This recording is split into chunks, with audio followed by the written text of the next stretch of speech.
আজকে আমি তোমাদের টুনা ফিশ ইজিভাবে কী করে করতে হয় সেটা আজকে তোমাদের সাথে আমি শেয়ার করব। এই টুনা ফিশটার দাম নিয়েছে হলো, দেখতেই পাচ্ছ, 185 টাকা। তো এই টুনা ফিশটা কী করে করতে হয় আর কি করে এত টেস্টি হয় এটা তোমাদের সাথে আমি শেয়ার করব। করার জন্য দেখো, একটা গোটা রসুন, কয়েকটা টেস্ট অনুযায়ী কটা কাঁচা লঙ্কা, দুটো পেঁয়াজ আর আদা, এগুলো সব আমি ফাইন করে চপ করে নেব। মানে রসুনটাও চপ করব, আদা, পেঁয়াজ আর লঙ্কা সব কিছু একসাথে কুচাবো।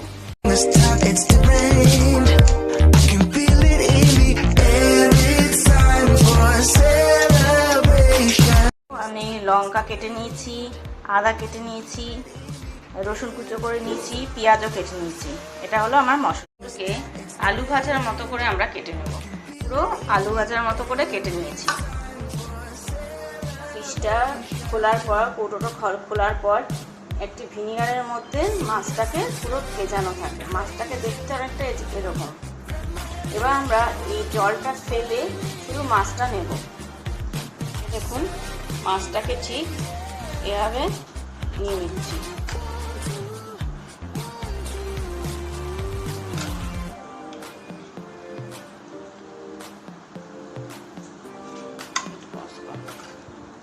দেখুন, মাছটা নিয়ে নিলাম।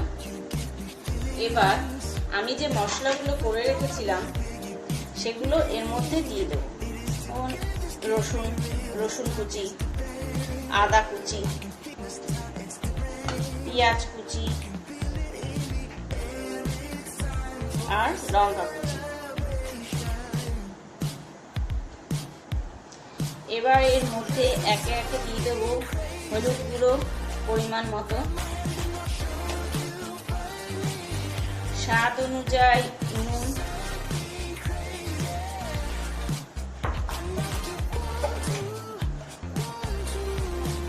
আর পরিমাণ মতো জিরে গুঁড়ো।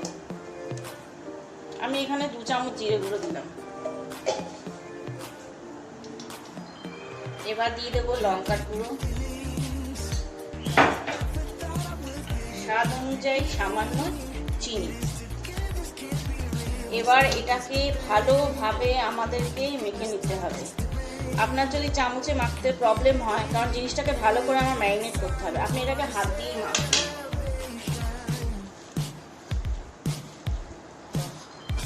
দেখুন, এটা মাখার পর এটা মেখে অন্তত 15 মিনিট আপনাকে রেখে দিতে হবে। আমি তেল দিয়ে দেবো পরিমাণ মতো। তেল, এই মাছটা রান্না করতে একটু তেল বেশি লাগে। তাহলে তেলের মধ্যে আমি কেটে দেওয়া আলুগুলো ভেজে নেব।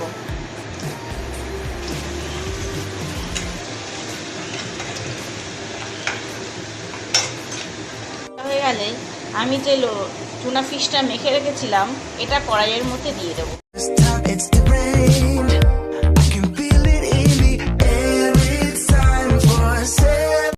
আসবে তখন এর মধ্যে সামান্য গরম মশলার গুঁড়ো দিয়ে দেবো। দিয়ে এটাকে ভালো করে নাড়াচাড়া করে নেব। যখন হয়ে আসবে, কালারটা দেখলেই বুঝতে পারছেন, আগে কালারটা হালকা ছিল, এখন আস্তে আস্তে কালারটা ব্রাউনিশ হচ্ছে। এবার এর মধ্যে কুচনো একটু ধনেপাতা দিয়ে দেবো। এবার কুচনো ধনেপাতা দেওয়ার পর এটা ভালো করে নেড়ে চেড়ে নেব।